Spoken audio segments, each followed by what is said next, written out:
In this formula, n is the number of terms. N is the number of terms from a to an. a से लेके an तक के number of terms हैं. Second वाले में अगर देखें ये वाला, तो इसमें आप क्या नोट कीजिएगा, यहां पे जो n है, n is the number of terms from a to l. तो a से लेके l तक जितने भी नंबर ऑफ टर्म्स होंगे वो n यहां पे आप डालोगे. ठीक है. सो अब आप लोग कुछ क्वेश्चंस कीजिए. मैं आपको देता हूं एनसीईआरटी से 2 क्वेश्चंस देता हूं.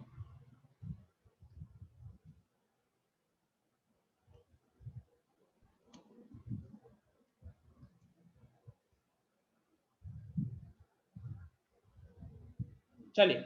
सो अभी मैं आपको क्वेश्चन दूंगा. Question number 8 and question number 12. चलो, question number 8 and question number 12, 3 minutes पर क्वेश्चन. तो 6 मिनट का मैं आपको टाइम देता हूं. ट्राई कीजिए, फिर मैं इसका सॉल्यूशन डिस्कस करूंगा. हाँ, एनसीईआरटी का है. एनसीईआरटी एक्सरसाइज 5.3 का question number 8 and question number 12 आपके स्क्रीन पे है.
किसी को दिक्कत हो रही है कहीं पे? nth टर्म का कॉन्सेप्ट को यूज करना होगा यहाँ पे.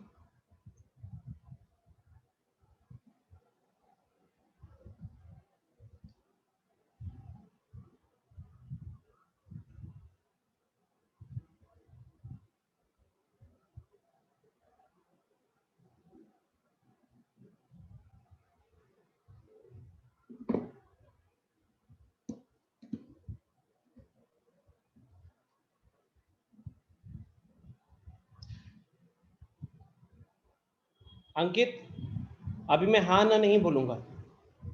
अभी आपका जो आंसर लग रहा है आपके हिसाब से कीजिए, मैं उसके बाद सॉल्यूशन डिस्कस करूंगा.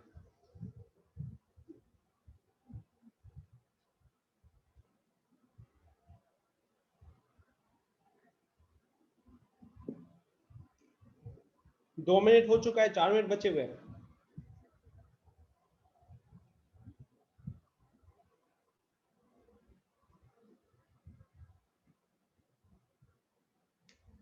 ठीक है आयुष, अगर आपको लगता है आपका वो आंसर आ रहा है, फिर आप क्वेश्चन नंबर 12 पे आ जाइए. कंगना, अगर आपको 8 का आंसर वो लग रहा है, आप 12 शुरू कर दो.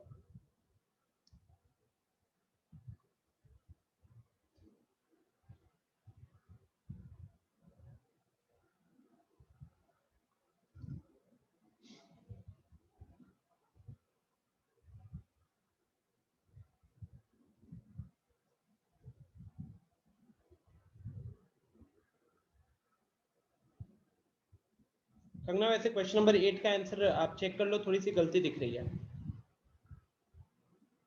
आकाश, इट्स करेक्ट.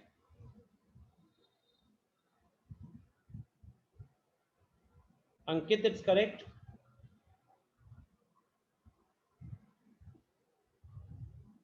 आकाश वैसे भी आई थिंक मैंने जो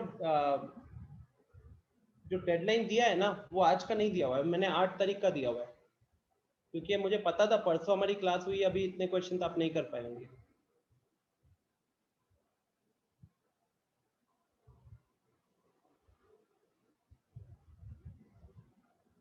सुमित 8 सही आ रहा है, 12 करो।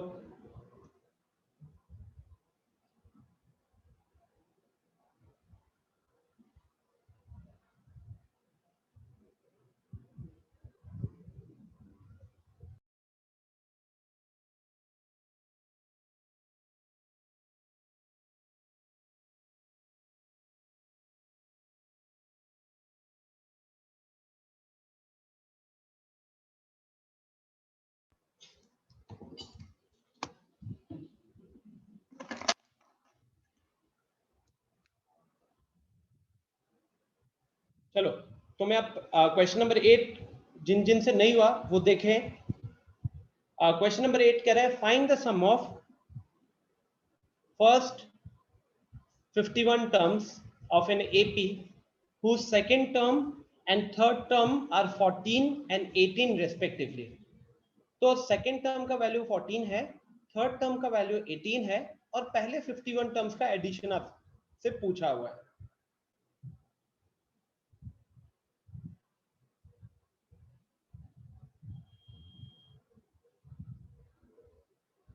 So exercise 5.3 question number 8।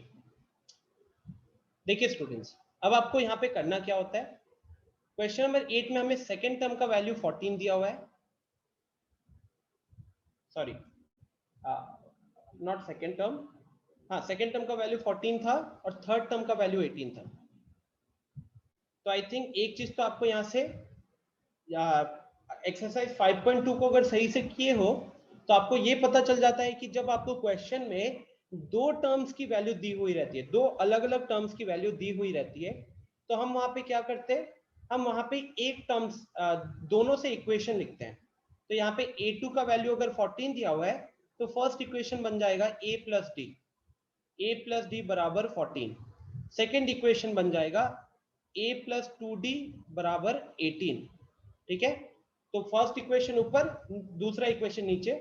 अब जब भी आपको क्वेश्चन में दो टर्म्स की वैल्यू दी हुई रहती है, it is always for us to make the equations and find the values of a and d, हमेशा।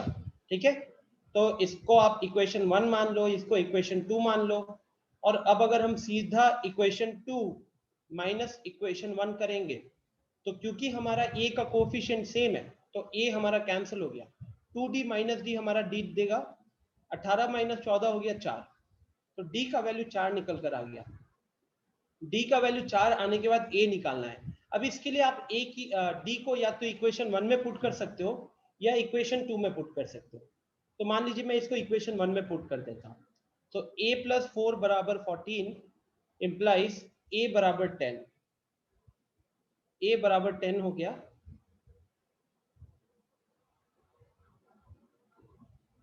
अब आपको क्वेश्चन ने पूछा है sum of first 51 terms. Sum of first 51 terms के लिए S51 निकालना होगा। S51 का मतलब, अच्छा Sn का फॉर्मूला जो अभी तरन ने स्टार्टिंग में बोला, n/2 twice a plus n-1 into D. ठीक है, तो इसमें तीन वेरिएबल्स होते हैं, n होता है, a होता है और d होता है, राइट। तो अब आपको n मतलब S51 में S51 का मतलब ही वो n का वैल्यू 51 रखेंगे, तो 51/2, अच्छा ट्वाइस a का वैल्यू हमने 10 निकाल दिया, तो ट्वाइस ए 2 इंटू 10 हो गया, प्लस n-1, तो 51 माइनस 1 50 इंटू 4। आई थिंक अब आपको बस ये कैलकुलेट करना है and you get the answer. कोई दिक्कत किसी को? Any problem in question number 8? What happened, Roshni?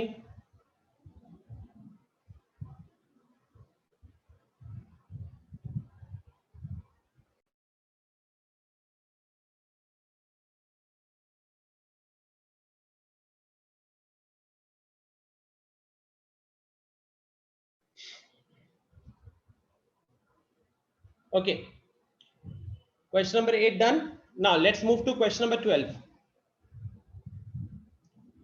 Guys इसी तरीके के क्वेश्चन होते हैं. एक्सरसाइज 5.2 अच्छे से आता है, यहाँ पे दिक्कत नहीं होने वाली.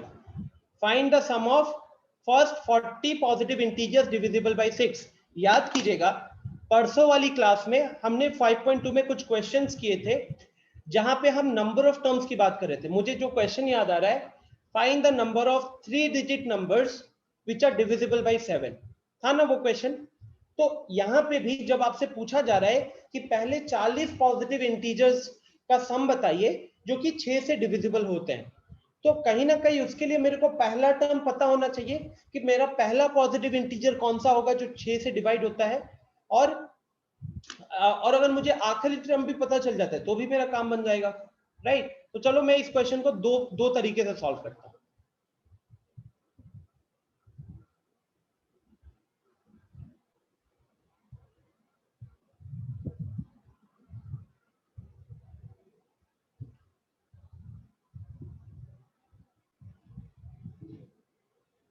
सो क्वेश्चन नंबर 12 की अगर हम बात करें, according to question number 12 we need to find out the first sum of first 14 numbers.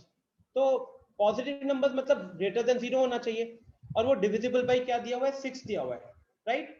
तो सबसे पहला नंबर कौन सा होता है, बताओ जल्दी से चैट में. सबसे पहला पॉजिटिव इंटीजर कौन सा होता है जो 6 से डिविजिबल होता है? Which is the very first positive integer that is divisible by 6? Yes Ragini सही है, कंगना सही है, निहारिका 12 नहीं होगा 6 होगा.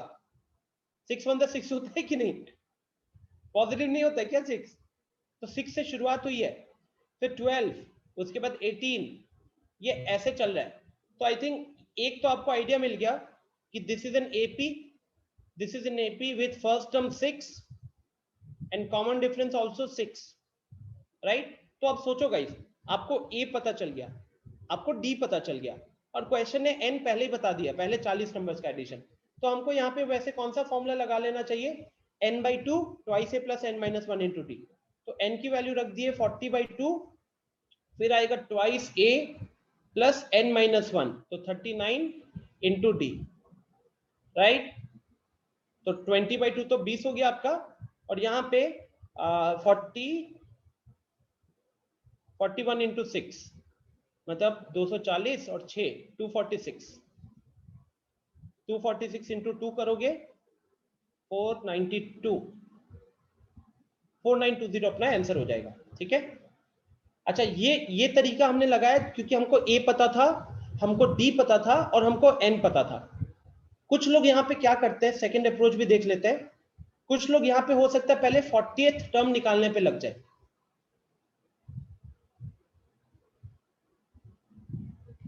कुछ लोग यहाँ पे 40th टर्म निकालने पे लग जाएंगे. तो वहां पे a प्लस n - 1 मतलब 40 - 1 39 इंटू 6. तो यहां से उनको 40th टर्म मिल जाएगा 240. और ऐसे भी 6 इंटू 1 6 इंटू 2 6 इंटू 3 ऐसा करते करते 40वां टर्म आपका 6 इंटू 40 होता. फिर वहां पे वो स्टूडेंट फॉर्मूला लगा लेगा S40 का. कौन सा वाला फॉर्मूला? वो लगाएगा n/2 a plus a n वाला फॉर्मूला लगा लेगा. तो n का वैल्यू 40 है तो वो रखेगा 40/2 n प्लस 240. तो अगेन उसको आंसर सेम ही मिलेगा. राइट. यस. तो I think maximum of you did it correct ना. आप में से ज्यादातर लोगों ने इसको सही किया है, अच्छी बात है.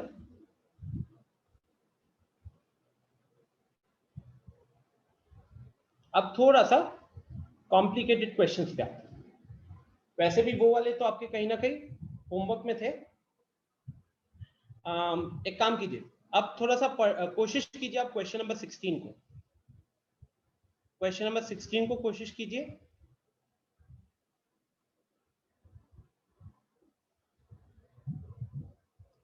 15 और 16 ये दो क्वेश्चन. अगेन आपको टाइम, क्योंकि वर्ड प्रॉब्लम है, तो क्वेश्चन नंबर 15 के लिए मैं दूंगा 4 मिनट. 1 मिनट एक्स्ट्रा दे रहा हूं पढ़ने के लिए. 15 के लिए 4 मिनट और 16 के लिए 4 मिनट. चलो.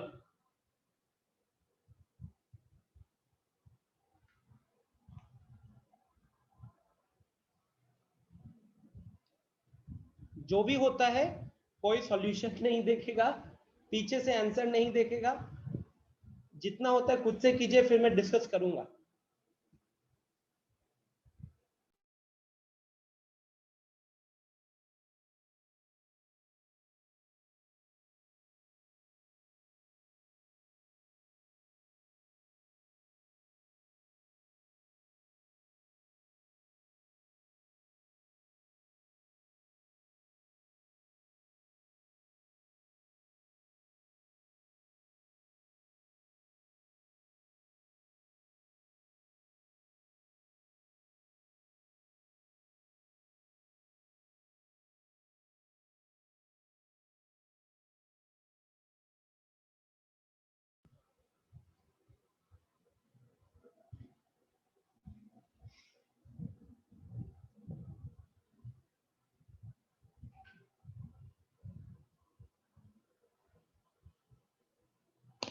Question number 15. A contract on construction work specify the penalty for delay of completion beyond a certain date. इसका मतलब हुआ कि एक कंस्ट्रक्शन के काम पे एक कॉन्ट्रैक्ट में वहां पे पेनल्टी डिफाइन किया गया है। और पेनल्टी किस चीज पे? पेनल्टी मतलब जुर्माना, एक जुर्माना डिफाइन किया गया है। वो कब देना होगा? जब आपका काम एक सर्टेन डेट के आगे कंप्लीट हो, जब आपके काम में देरी होगी एक सर्टेन डेट के बाद, तो वहां पे उसने पेनल्टी बताया है। ठीक है, अब पेनल्टी का कैसे हिसाब लगाएंगे? एक दिन से लेट हुआ, मान लो कि आज आपको काम खत्म करना था और आप कल खत्म कर रहे हो, एक दिन से डिले किया तो 200 rupees for the first day. उसके बाद अगले दिन के लिए 250 rupees for the second day. तो पहला दिन काम पेनल्टी होगा तो 200 रुपया का। सेकेंड डे दूसरे दिन तक चला गया तो सेकेंड डे पे आपको 250 रुपया, थर्ड डे पे 300 रुपया। तो ऐसे हर अगले दिन पे 50-50 रुपया बढ़ते जा रहा है। ठीक है, वही चीज लिखी हुई है, the penalty for each succeeding day will be more 50 rupees more than the preceding day. तो इस तरीके से अगर काम 30 दिन के लिए डिले हो गया तो कॉन्ट्रैक्टर को टोटल पेनल्टी कितना भरना पड़ा? तो अब आप सोचिए कि 30 दिन के लिए उसने कैसे पे किया होगा। पहला दिन का 200 रुपया, दूसरा दिन का 250 रुपया, तीसरा दिन का 300 रुपया। तो इस तरीके से वो जितने भी बन रहे थे उन सबको ऐड करेगा। तो बस आपको यहाँ पे चेक करना कि क्या ये एक एपी है, और अगर ये एपी है और आप सम करना चाहते हो तो फॉर्मूला के लिए हमको एन चाहिए, ए चाहिए, डी चाहिए। क्या वो चीज यहाँ पे मिल रही है?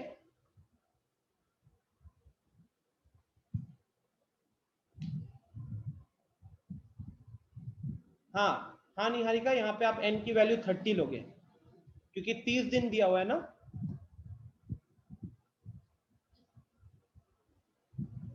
यस,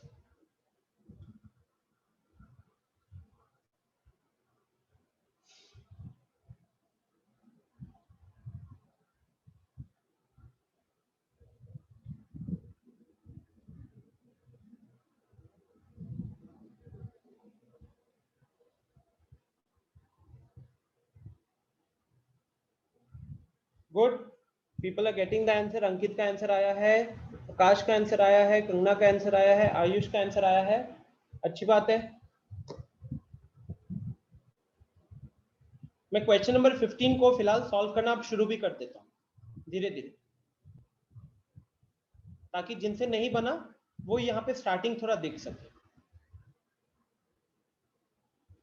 ओके, तो जिन लोगों से क्वेश्चन नंबर 15 बना नहीं है, आप इसको ऐसे देखिए कि अगर पहला दिन वो काम नहीं कर पाता है, पहला दिन के लिए उसको फाइन कितना पड़ा?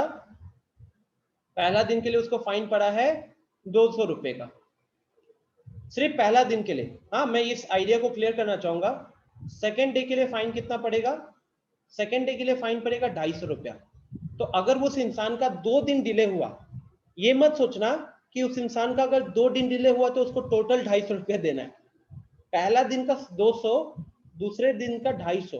तो 2 दिन जब उसने डिले किया काम में, तो 2 दिन के लिए उसको जुर्माना पड़ेगा 450 रुपया। ठीक है, 450 रुपए का पेनल्टी पड़ेगा। तो कहीं ना कहीं, और तीसरे दिन पे अगर आ जाए एक बार, थर्ड डे, तो क्वेश्चन के मुताबिक थर्ड डे पे उसको कितना देना, पेनल्टी देना पड़ेगा? 300 रुपये।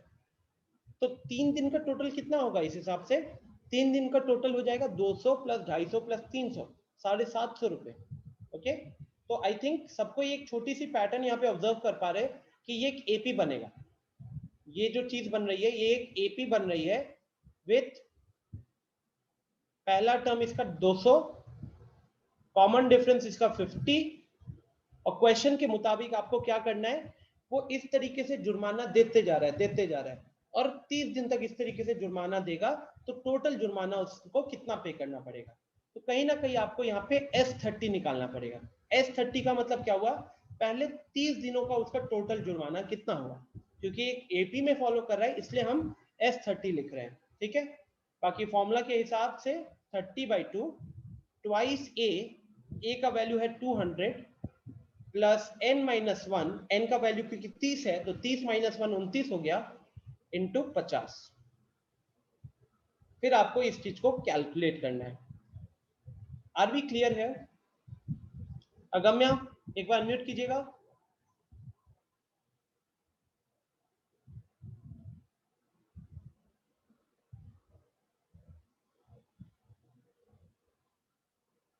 अगम्या प्रताप सिंह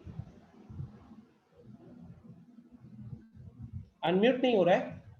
अभी ये जो मैंने एक्सप्लेन किया क्वेश्चन, क्या ये समझ में आया आपको? ये बताओ, अनम्यूट करके बताओ।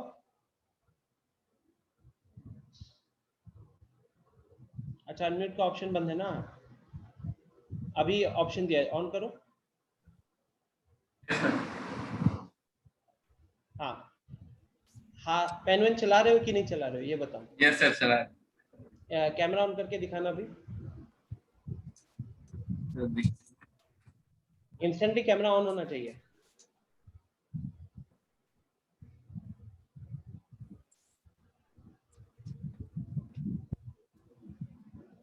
थोड़ा थोड़ा और आगे ले आओ, तभी ना मेरे को पता चलेगा। चलो ठीक है, प्रॉपर सिटिंग पोज में बैठा हुआ है। ये तुम्हारी मम्मी देख के बड़ी खुश होंगी। चलिए, अब एक्सप्लेनेशन समझ में आया? एक्सप्लेनेशन के मुताबिक आप पहला दिन 200 रुपया, दूसरा दिन 250 रुपया, तो 2 दिन का टोटल इस हिसाब से कितना होता है? 450 रुपया। तीसरे दिन तक चला गया तो तीसरे दिन का जुर्माना 300 रुपया, तो 3 दिन का टोटल कितना होगा? ये 300 जो है स्टूडेंट, ये खाली तीसरे दिन का जुर्माना है। तो तीसरे दिन जब वो 300 रुपया दे रहा होगा तो 3 दिनों में कितना दे चुका होगा टोटल? 3 दिनों तक में वो 200 प्लस 250 प्लस 300, 750 रुपये जुर्माना पे कर चुका होगा। तो अगर वो इसी तरीके से जुर्माना दे रहा है तो 30 दिन तक टोटल अमाउंट कितना हो जाएगा? ठीक है, 30 दिन में टोटल जुर्माना कितना हो जाएगा, ये हमको फाइंड आउट करना है। तो इतनी ही चीज आपको यहाँ पे रियलाइज करनी थी कि ये 50-50-50 करके बढ़ रहा है। तो अगर अमाउंट एक कांस्टेंट नंबर से बढ़ते जा रहा है तो वो एक एपी कहलाएगा, एक एपी कहलाएगा। तो यहाँ पे इस एपी का पहला टर्म है 200 रुपये, कॉमन डिफरेंस है 50 रुपये, और कितने टर्म्स तक हमको एडिशन करना है? तो 30, एन का value 30। Are we getting this?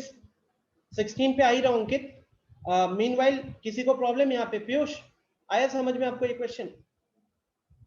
Faraz, 2 Divyanshu है, एक का रिप्लाई आता है, दूसरा दिव्यांशु सोता है।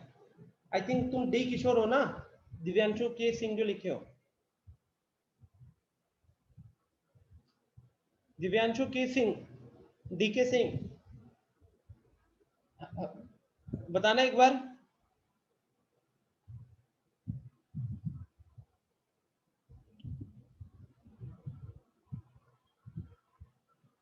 ओके ठीक है, बढ़ते फिर आगे।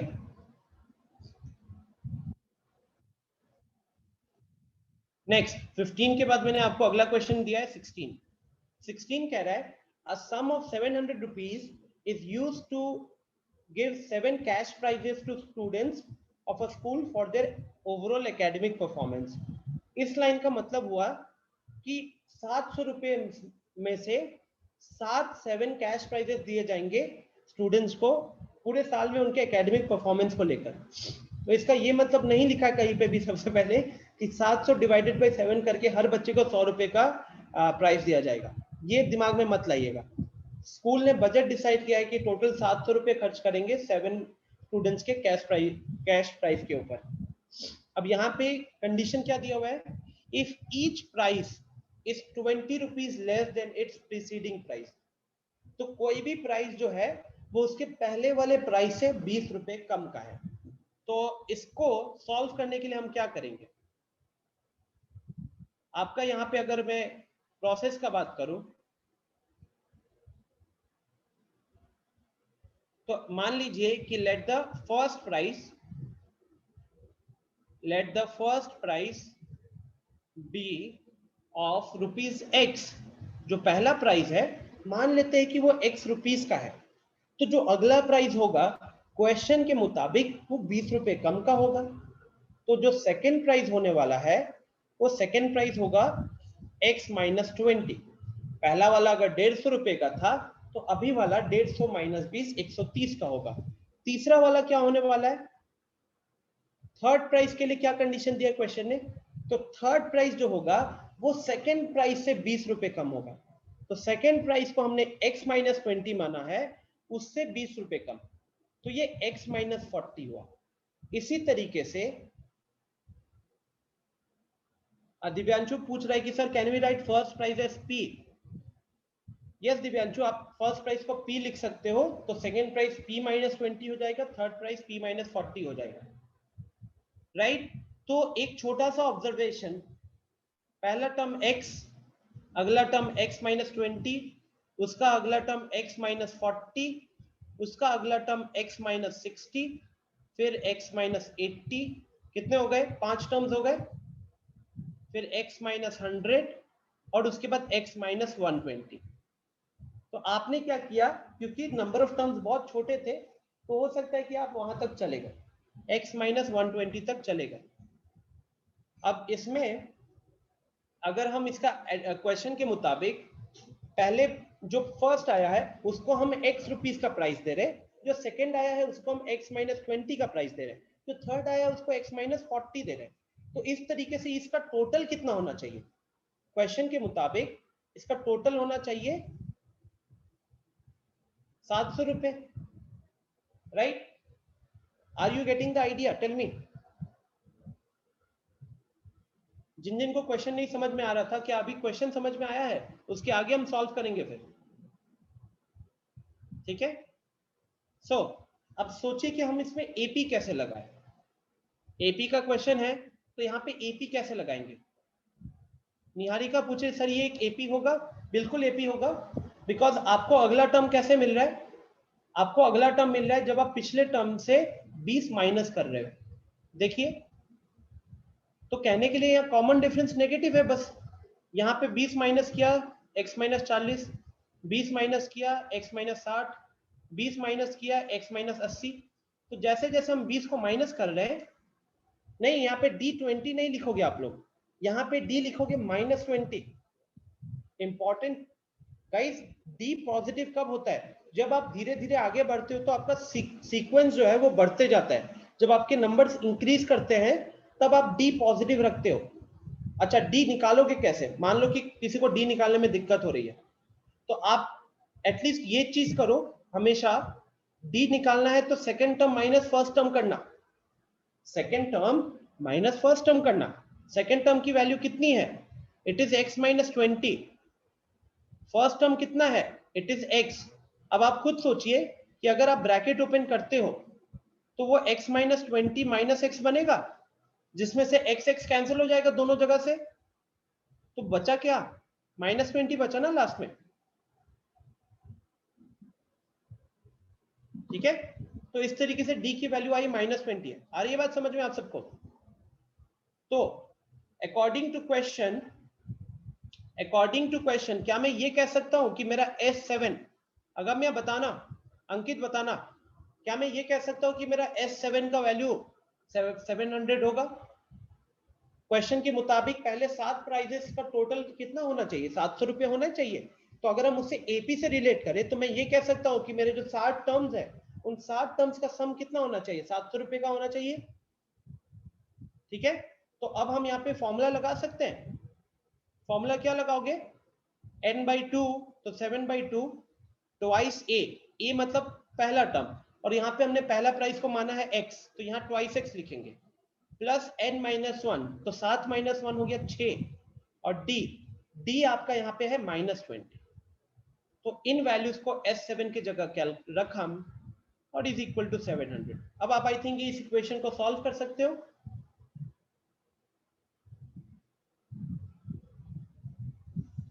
इस इक्वेशन में सिर्फ एक वेरिएबल दिख रहा है हम लोगों को x, सॉल्व करके x निकाल सकते हो, ठीक है। तरनजोत, फराज, कोई दिक्कत यहाँ पे? दिव्यांशु के सिंह, डीके सिंह,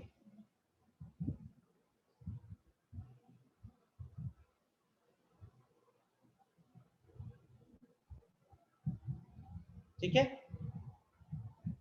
चलिए। तो ये हो गया सॉल्व, दोनों सॉल्व हो गए ना, दोनों सॉल्व हो गए। और देखते हैं थोड़ा सा अलग क्वेश्चन।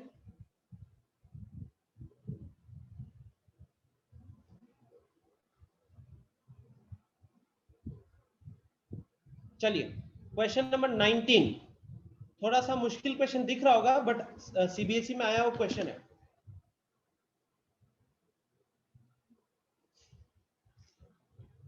ट्राई करो अभी सबको।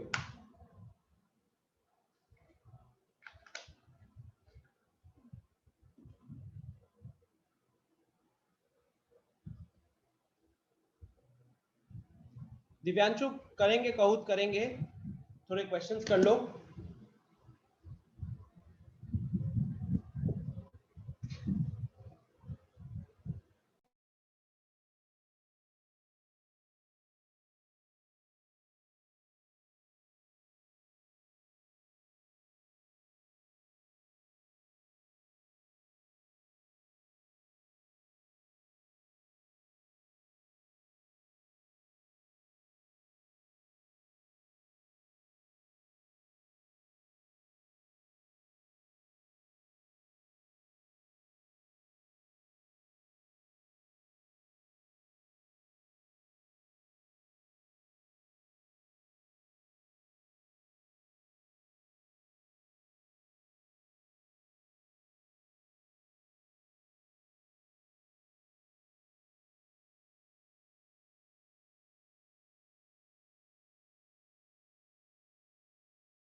अच्छा, ये क्वेश्चन का आंसर मैं लोगों से एक्सप्लेनेशन पूछूंगा, जिसका एक्सप्लेनेशन गलत वो क्लास से रिमूव, और वो कहूत नहीं कर पाएगा। अब ऐसा ना कि लोग जानबूझ के गलत आंसर दे ताकि क्लास से रिमूव हो जाए।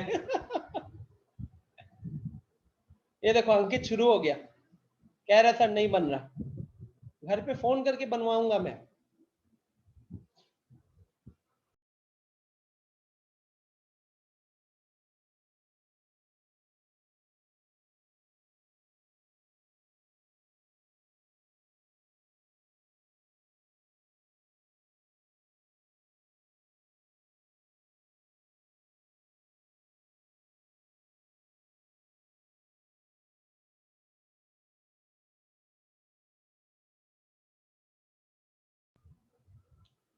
मैं आपको क्वेश्चन समझाने की थोड़ी सी कोशिश करता हूं, ठीक है।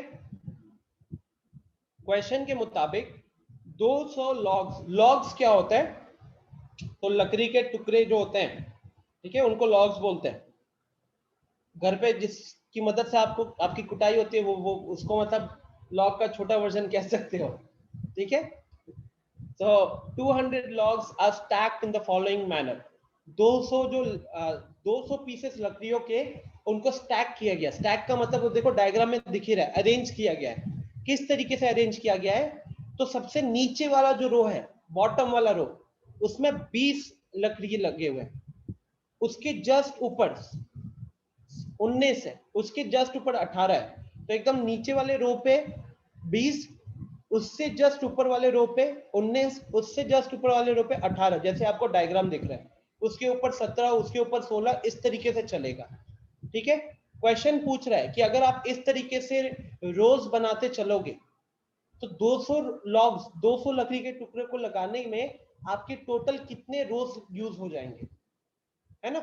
ऐसा नहीं है कि अब ये चलते रहेगा 20, 19, 18, 17, 16, 15, हो सकता है बीच में कहीं पे लॉग्स खत्म हो जाए आपके पास।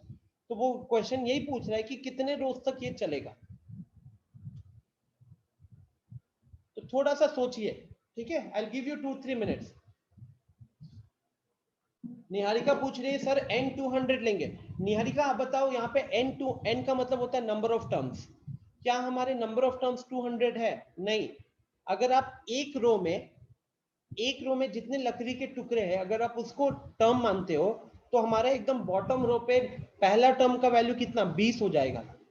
सेकेंड रो पे नंबर ऑफ लॉग्स कितने हैं 19, तो हम सेकेंड टर्म को 19 मानेंगे, फिर हम थर्ड टर्म को 18 मानेंगे। तो 20 पहला टर्म, 19 सेकेंड टर्म, 18 तीसरा टर्म, इस तरीके से चलेगा।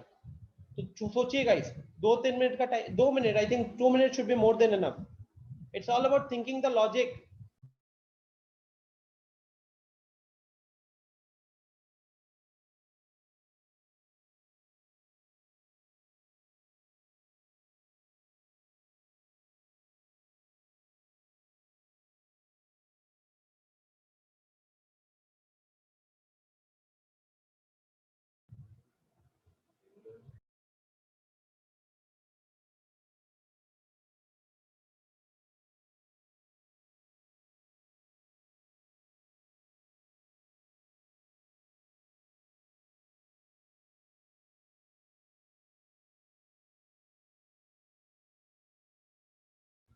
किसी का दिमाग नहीं लग रहा है?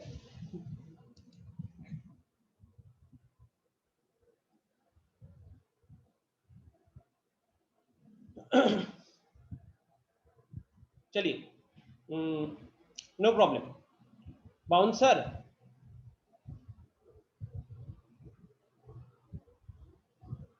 सहवाग बनो, बाउंसर पे 6 मारो।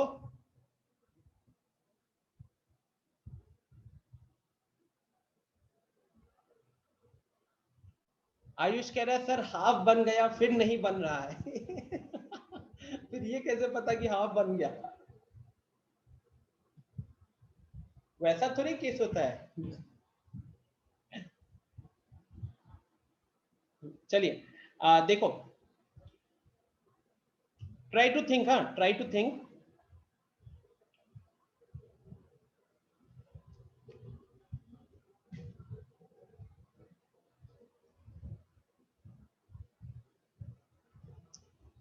Okay, everyone look at the solution now.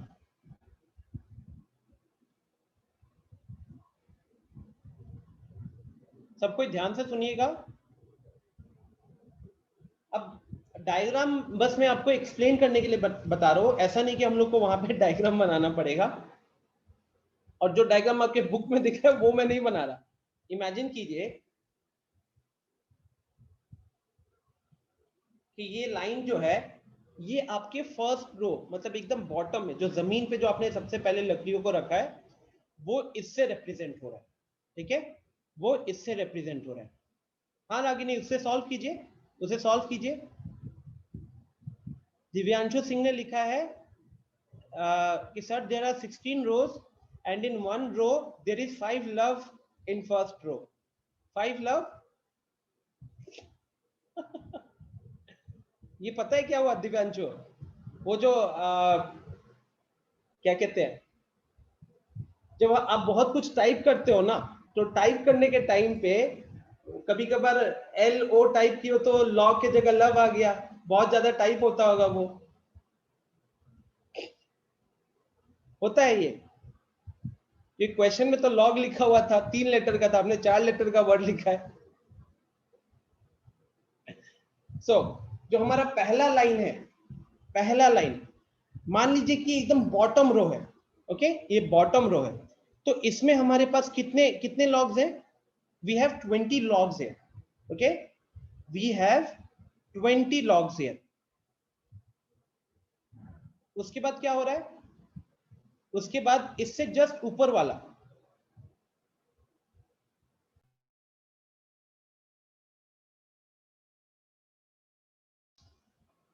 हाँ उसके बाद क्या हो रहा है, ये जो ब्लू कलर वाली लाइन है ना, आप सोच लीजिए कि ये सेकंड रो है, सोच लीजिए कि ये हमारा सेकंड रो है।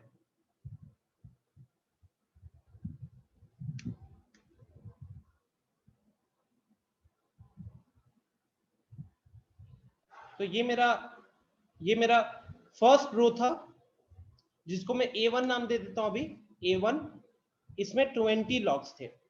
फिर ये मेरा सेकेंड रो हो गया A2, जिसमें मेरे 19 लॉग्स हैं। ओके, उसके ऊपर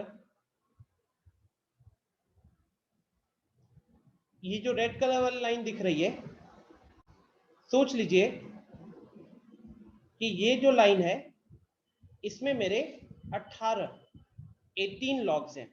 तो 20 था, फिर 19 हुआ, फिर 18 हुआ, ठीक है। उसके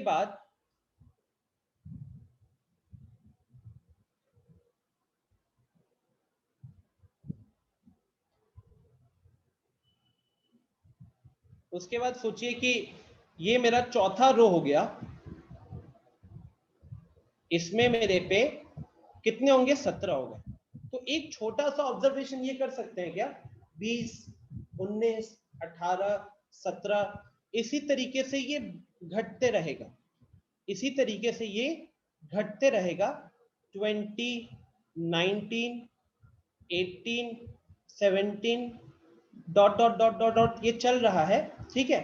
कहीं पे जाके रुकेगा, एक्स पे, कहीं पे एक्स पे जाके रुकेगा, और ये सबका समेशन, ये सबका, और ये एक्स क्या होगा, so this x will be, जो हमारा लास्ट रो होगा ना ऊपर में, या टॉप मोस्ट रो बोलो, टॉप मोस्ट रो, ये हमारे होंगे number of logs in top most row. अच्छा, आपको ये लॉग्स बोलने में दिक्कत हो रही है, आप इसको ऐसे सोच लीजिए कि आपके पास बहुत सारे कपड़े थे, 200 कपड़े थे आपके पास, ठीक है। 200 कपड़े थे और आप उनको अरेंज करना चाहते, और अरेंजमेंट कैसे कर रहे हो, तो आपने सबसे पहले जमीन पे 20 कपड़ों को अरेंज किया है, ठीक है। सारे सेम मतलब काउंट कर रहे हो कपड़ों को, ठीक है। तो जमीन पे आपने 20 कपड़ों को अरेंज किया, और उसके बाद उसके ऊपर आपने क्या किया, 19 कपड़ों को रखा, ठीक है। मान लो 20 कपड़ों को रखा है, पेपर फिर से फैला के रखा। अब उसके ऊपर आप सेकेंड अरेंजमेंट कर रहे हो, आपने 19 कपड़ों को रखा, फिर आपने उसके ऊपर पेपर रख दिया। अब आप उसके ऊपर 18 कपड़ों को रख रहे हो, पेपर रखा, 17 कपड़ों को रख रहे हो, फिर 16 होगा, फिर 15 होगा। ऐसे करते करते एक पॉइंट आएगा जहां पे आपके कपड़े खत्म हो जाएंगे, क्योंकि आपके कपड़े थे 200। हो सकता है वो 7वें रो पे हो, छठे रो पे हो, 5वें रो पे हो। मान लेते हैं कि आपका एग्जाम्पल के तौर पे जिस भी रो पे आप रुके थे, उसमें आपने एक्स नंबर ऑफ कपड़े अरेंज किए थे, ठीक है। तो ये जो टोटल होने वाला है यहाँ पे, ये जो टोटल होगा 20 plus 19 plus 18 plus 17 plus dot dot dot till x, ये वैल्यू कितनी होगी, this value will be equal to 200, this value will be equal to 200। Are you able to ये, हाँ अब ये इमेजिन कर पा रहे हो ना, are you able to get this, Divyanshu, most of your answer is correct. Students, ये पता चल पा रहा है, सुमित, अब ये बाउंसर, अब तो हम क्रिकेट से कपड़े पे आ गए, पता चल रहा है अभी, are you able to figure this out, tell me, ठीक है। सो अगर आप ये फिगर आउट कर पा रहे हो, तो अगली चीज जो आपको यहाँ पे समझनी होगी कि क्या ये एक एपी कह सकते हैं, क्योंकि पहले 20 कपड़े रखे, फिर 19, फिर 18, फिर 17, तो ये एक एपी बन जाएगा, है ना। तो इसको मैं यहाँ पे लिख देता हूं कि number of logs in each row are forming an AP, ये एक AP फॉर्म कर रहा है, with first term 20, जिसमें कि आपका फर्स्ट टर्म 20 है, और आपका जो कॉमन डिफरेंस होगा, कॉमन डिफरेंस कितना होगा स्टूडेंट्स? एक एक करके अपने घटते जा रहे हैं, तो कॉमन डिफरेंस यहाँ पे -1 लिखोगे, +1 नहीं। अगेन यहाँ पे लोगों से गलती क्या हो सकती है कि वो +1 करते, लेकिन हमने पिछले वाले क्वेश्चन में देखा था कि जब हमारा वैल्यू डिक्रीज कर रहा है तो वहां पे कॉमन डिफरेंस नेगेटिव लिया जाता है, राइट। और अगर किसी को कंफ्यूजन हो रहा है अभी भी कॉमन डिफरेंस में, तो आपका पहला टर्म था 20, सेकेंड टर्म था 19, और हम कॉमन डिफरेंस निकालने के टाइम पे second term minus first term करते हैं, तो आप a2 माइनस a1 करोगे तो वहीं से आपको वैल्यू -1 मिल जाएगी, राइट। तो if you are able to get this idea, अगर आपको ये आइडिया मिल रहा है, then just try to solve this now, just try to solve this, कर पाओगे?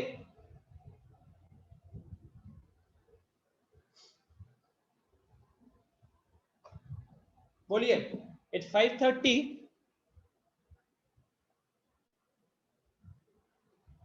तो मैंने आपको इस क्वेश्चन में बहुत अच्छा आइडिया दिया है, अभी आपको यहाँ पे सॉल्व करना पड़ेगा, अभी भी आपके फंसने के चांसेस है।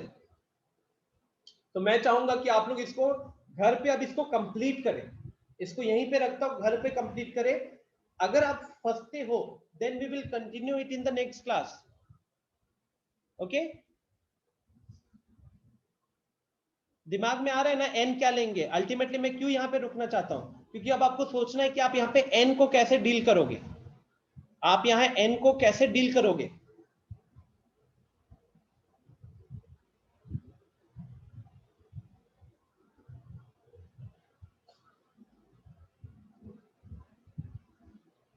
अच्छा, छोटा सा हिंट देता हूं, ये जो x है,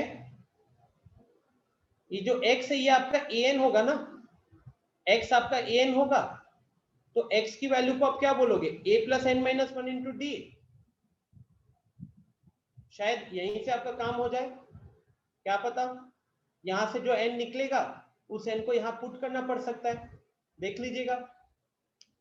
ultimately this equation and this equation, these two equations is what you are going to need to solve the question, okay। चलो, तो अब हम कहूत करेंगे, जो इसको कंप्लीट कीजिएगा, एंड आपको होमवर्क में भी थोड़ा सा मॉडिफिकेशन में ये बचे हुए क्वेश्चंस जो है एनसीईआरटी के इस एक्सरसाइज के वो भी इंक्लूड कर दिया जाएगा। मैं एक्चुअली स्किप कर गया था कि आज आपकी क्लास है, तो मैंने ये सोचा था कि वेडनेसडे के अकॉर्डिंग होमवर्क दिया था, ठीक है। तो चलिए, let's have a कहूत now. कहूत will be on arithmetic progression only, AP के ऊपर का ही होने वाला है।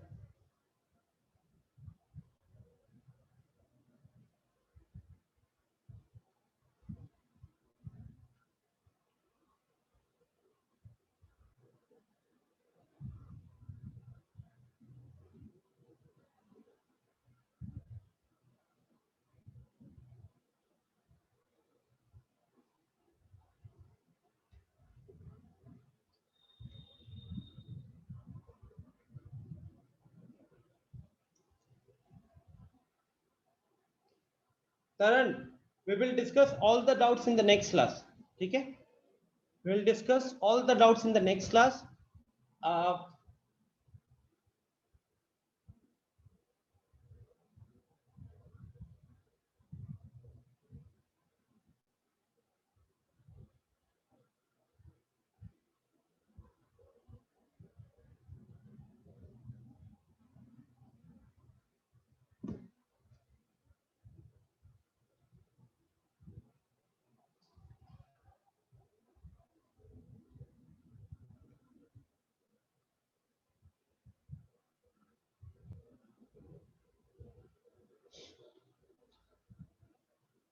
ओके एवरीवन, कहूत ओपन कर लीजिए, वेब पेज पे हो या ऐप पे हो।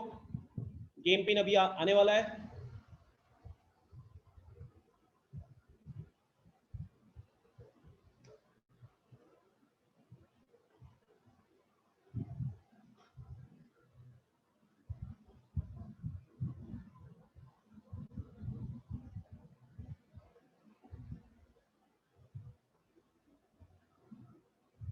Divyanshu, that we will do at the end of the chapter, ठीक है? दिव्यांशु चाहता है कि एक बार टीम वर्सेस टीम कहूं तो, कभी वैसे टीम वर्सेस टीम किया नहीं हो, बट विल डेफिनेटली ट्राई।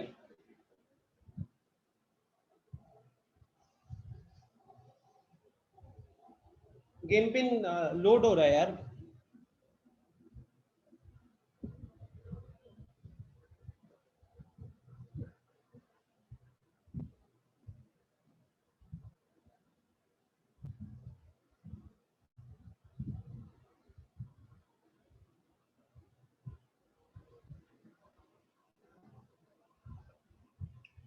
नहीं, स्लो नहीं है एक्चुअली। इस टाइम पे मैं नोटिस कर रहा हूँ 2 दिनों से गेम पिन लोड होने में बहुत टाइम लग रहा है।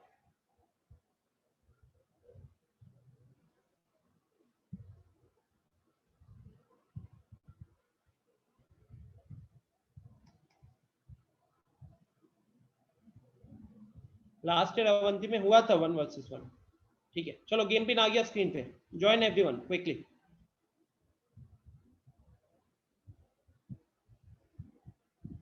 3262840,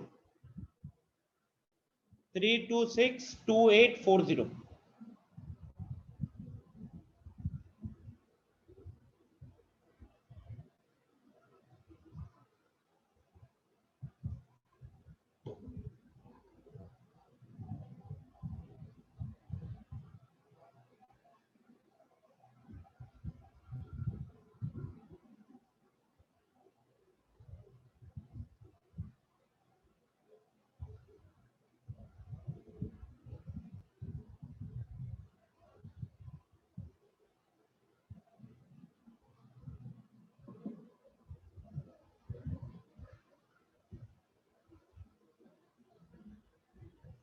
ओके, 1-2 लोग बच गए, क्या हो गया? बाकी सबने ज्वाइन कर लिया बहुत जल्दी, बहुत अच्छी बात है।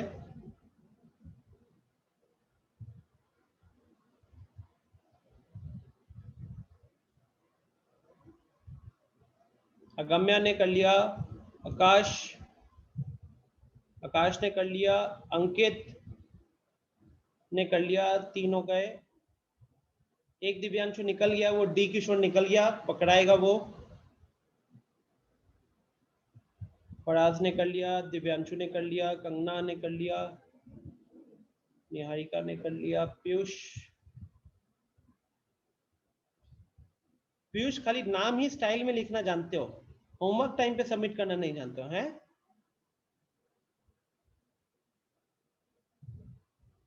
रागिनी डन। राहुल, हाँ राहुल ने भी ज्वाइन कर लिया है। Sumit what happened? आज सुमित ने भी तो ज्वाइन कर लिया, करण ने कर लिया। Who is left then? Yuvraj आपने ज्वाइन नहीं किया है। रोशनी मैडम ने अपना वो चैट ही ऑन नहीं किया है, ऑडियो ही ऑन नहीं किया।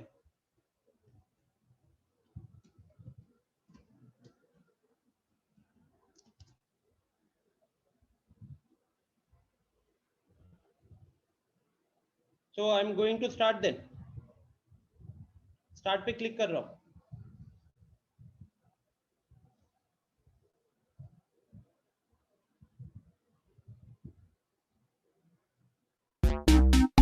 ओके, तो अब म्यूजिक अब आपको आना शुरू हो जाएगा।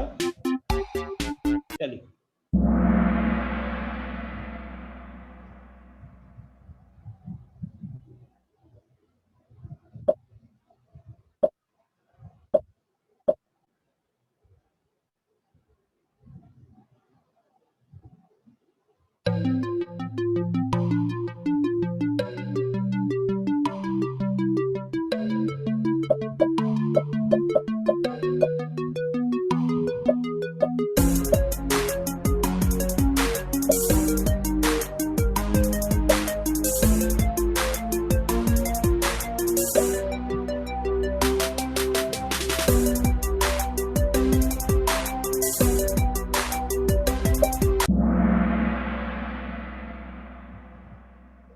कर दिया गलती है। जय माता दी। सबसे पहले तो एपी डिक्रीज हो रहा है, मैथमेटिक्स एडिशन सब्ट्रैक्शन में गलती करोगे 10th में, okay. Second term common difference कैसे निकालना है, हमेशा second term minus first term. Second term का वैल्यू कितना दिख रहा है, -7। फर्स्ट टर्म का वैल्यू कितना है, -3। तो a1 की जगह -3 लिखोगे, उसके आगे माइनस है तो माइनस माइनस यहाँ पे प्लस हुआ, तो -7 + 4, सॉरी -7 + 3 आपका फाइनली -4 होगा ना।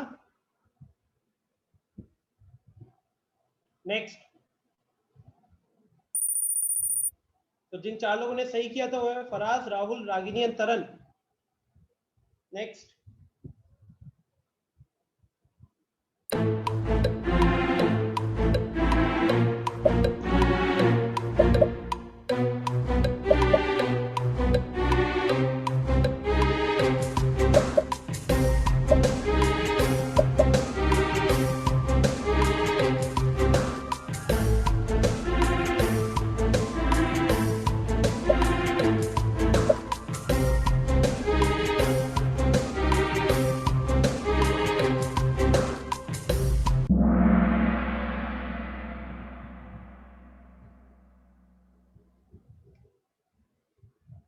गाइस प्राइम नंबर्स में कोई ऑर्डर थोड़ी चलता है जो वो एपी होगा।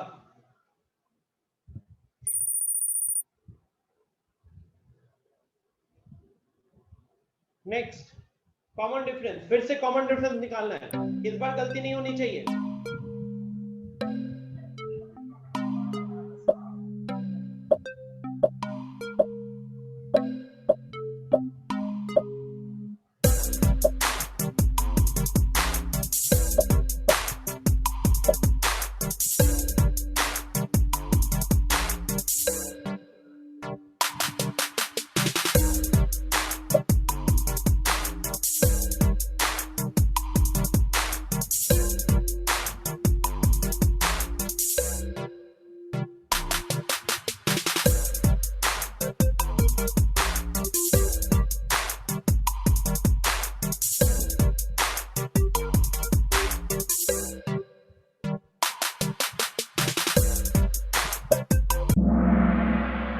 वेरी गुड, सिर्फ एक है जिसने इस क्वेश्चन में गलत किया है। Very good Faraz, 3 constant answer सही किया आपने।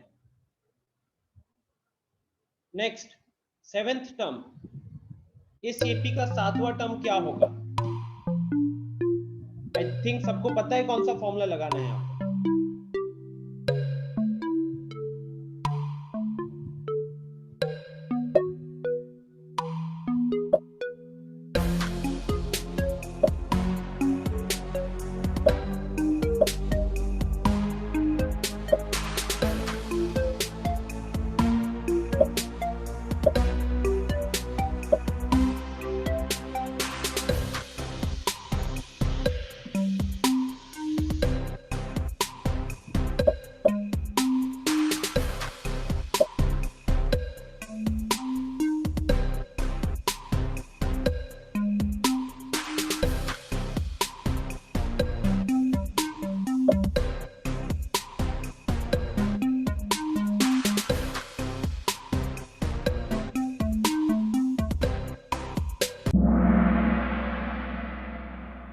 Okay, so good.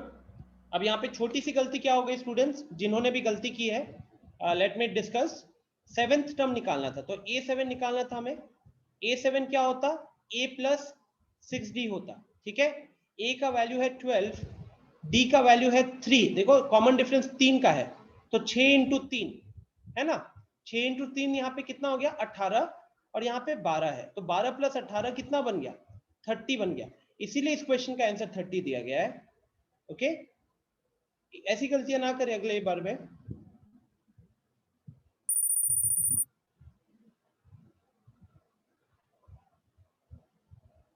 नेक्स्ट,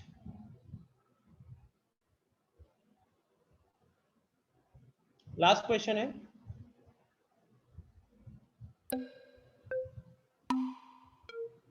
इसमें टाइप करना है कॉमन डिफरेंस क्या होगा। गाइस कॉमन डिफरेंस का क्वेश्चन है फिर से।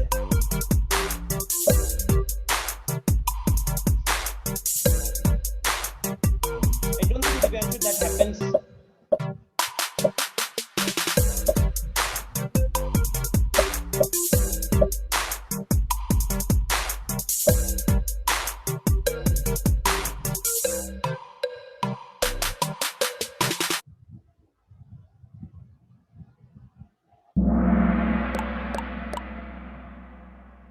अच्छा, 9 लोगों ने सही टाइप किया है। Second term is 30, first term is 14, तो 30 माइनस 14, 30 माइनस 14, 16 हो गया।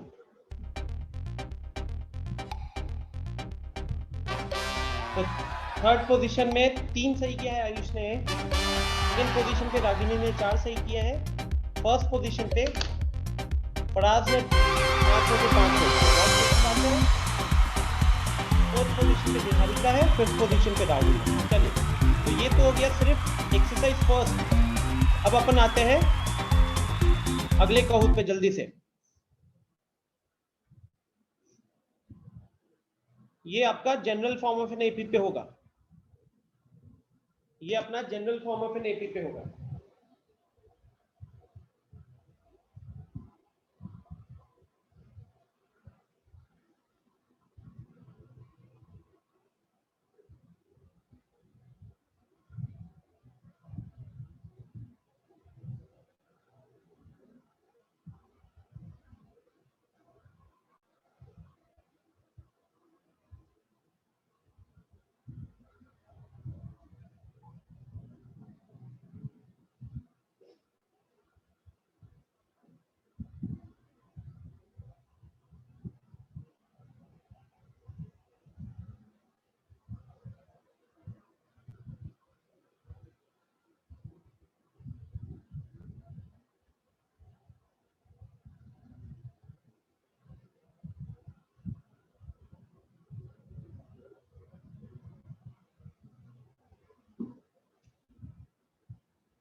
टीम वाला आज नहीं अंकित, जब पूरा टॉपिक खत्म हो जाएगा फिर बेटर रहेगा, ठीक है?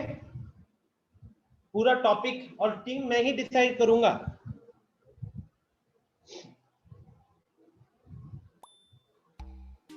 चलिए, नेक्स्ट गेम पिन आपके स्क्रीन पे है स्टूडेंट्स, इट्स 24763334।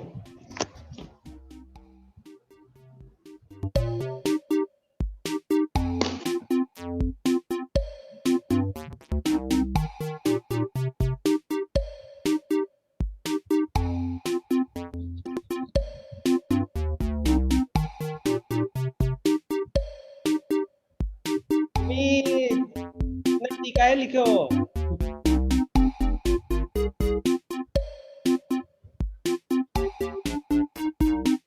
हरिया फरिया।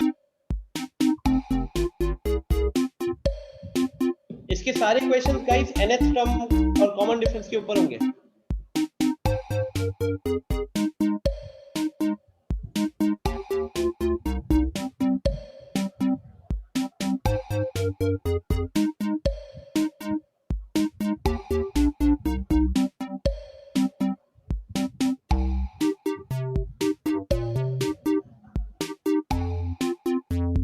ओके, स्टार्ट करते हैं फिर।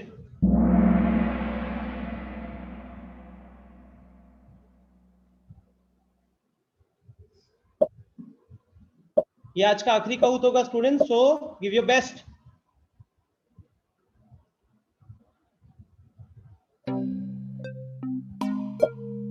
मारा किसी ने तुक्का, क्वेश्चन तो देख लो बेटा।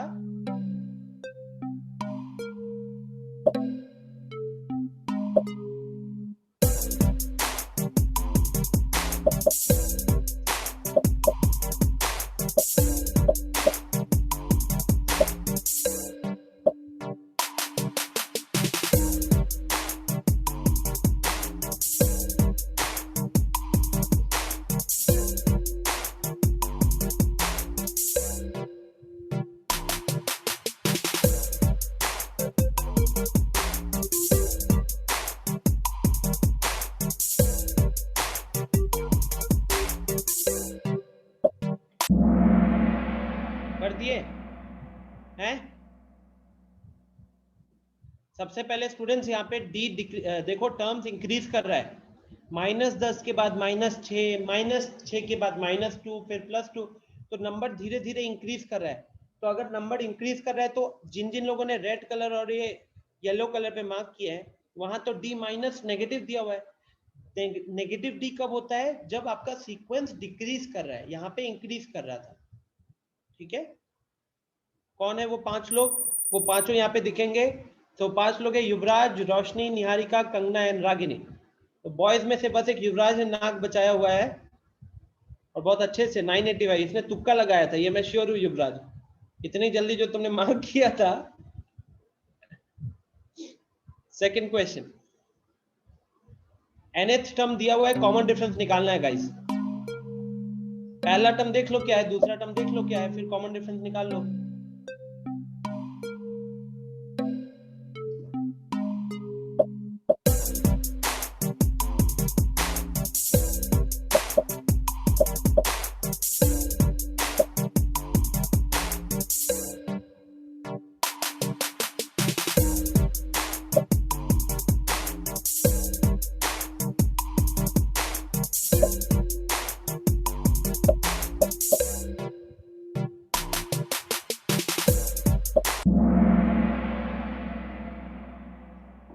ओहो, लेट मी डिस्कस यार, कहाँ पे आपसे गलती हो रही है। I am very disappointed with this. Students देखो, ऐसे क्वेश्चंस में सबसे सिंपलेस्ट अप्रोच क्या होता है, an का वैल्यू आपको दिया हुआ है 3 + 4n, an का वैल्यू दिया हुआ है 3 + 4n। अब यहाँ पे अगर आप n की वैल्यू 1 रखते हो तो आपको फर्स्ट टर्म मिलेगा, कितना हो जाएगा वो, कितना, 3 + 4 × 1, तो 3 + 4 हो गया 7। फिर जब आप n की वैल्यू 2 रखते हो आपको सेकेंड टर्म मिल जाएगा। अब कितना हो जाएगा वो, तो 3 + 4 × 2, 4 × 2 8 हो गया, 8 + 3 11। तो फर्स्ट टर्म था 7, दूसरा टर्म बन गया 11। तो कितना बढ़ा गाइस, अब आपको यहाँ पे d निकालना है। d निकालने के लिए आपको क्या बताया मैंने, d निकालने के लिए we will go for second term minus first term. Second term का वैल्यू 11 है, फर्स्ट टर्म का वैल्यू 7 है, 11 - 7 हो गया 4, इसीलिए इस क्वेश्चन का आंसर है 7। राइट, गलती हुआ तो हुआ, बट प्रोसेस समझ में आ जाना चाहिए अब कि बस n की वैल्यू 1 रखे, 2 रखे, पहले 2 टर्म्स आ गए और फिर हमने d कैलकुलेट किया वहां से। Is it okay? Move on करते अगले क्वेश्चन की तरफ।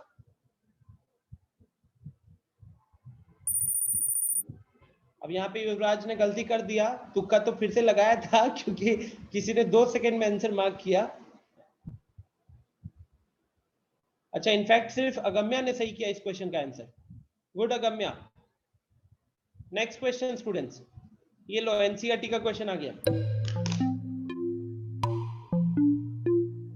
ध्यान से कीजिएगा।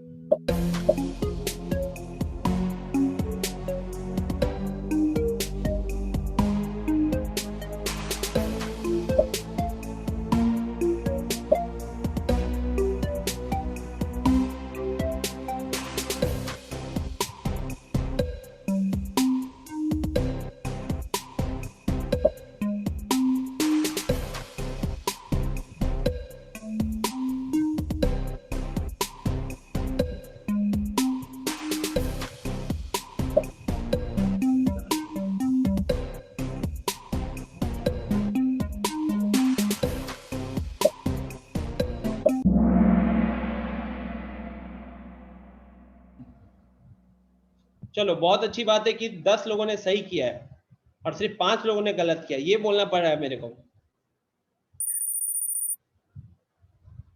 ओके, नेक्स्ट क्वेश्चन, ए का वैल्यू दिया है, डी का वैल्यू दिया है, पहला 4 टर्म पूछा है आपसे।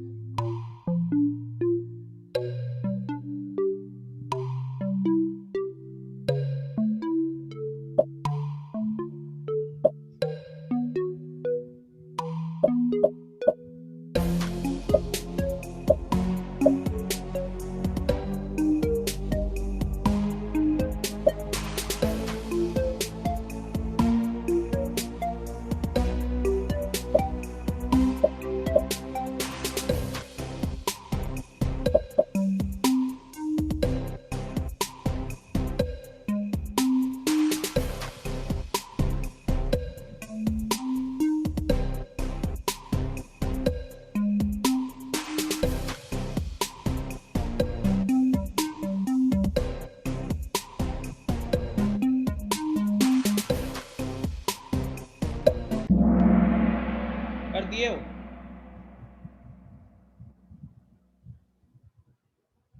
देखो अब सबसे पहले कुछ महान लोग थे, 3 महान लोग हैं जिन्होंने रेड पे क्लिक किया है और 5 महान लोग हैं जो ब्लू पे क्लिक किया है।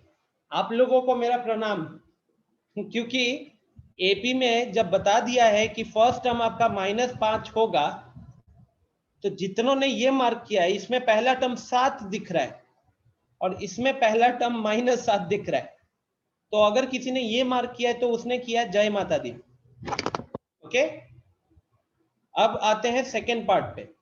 सेकेंड पार्ट में students, either this has to be option C या ऑप्शन डी।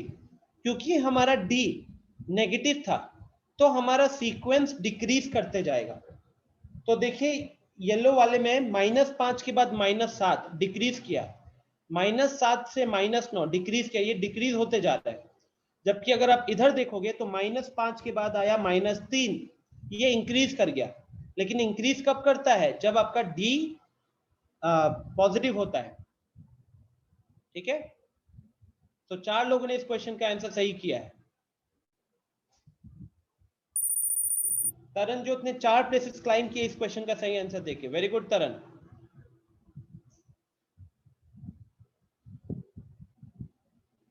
लास्ट क्वेश्चन, ये हमने क्लास में पूछा हुआ है आपसे, एकदम पहली क्लास में।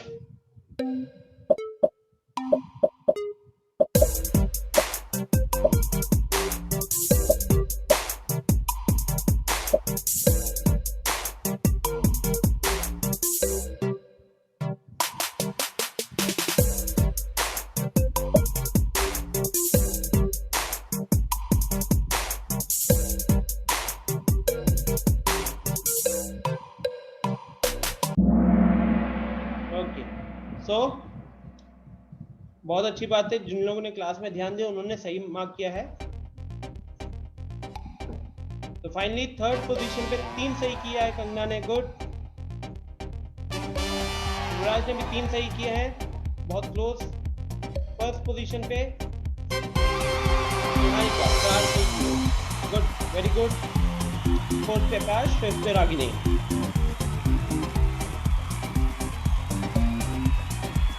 ओके स्टूडेंट्स, तो इसी के साथ क्लास को एंड करते हैं। होमवर्क में थोड़ा सा अपडेट होगा, वो मैं आप लोगों को बता दूंगा। 4-5 क्वेश्चंस ऐड होंगे। बेसिकली 5.3 के जो क्वेश्चंस बचे थे वर्ड प्रॉब्लम्स, वो भी अब आपको करना पड़ेगा। ठीक है, एंड मिलते हैं अगली क्लास में। Bye bye, take care.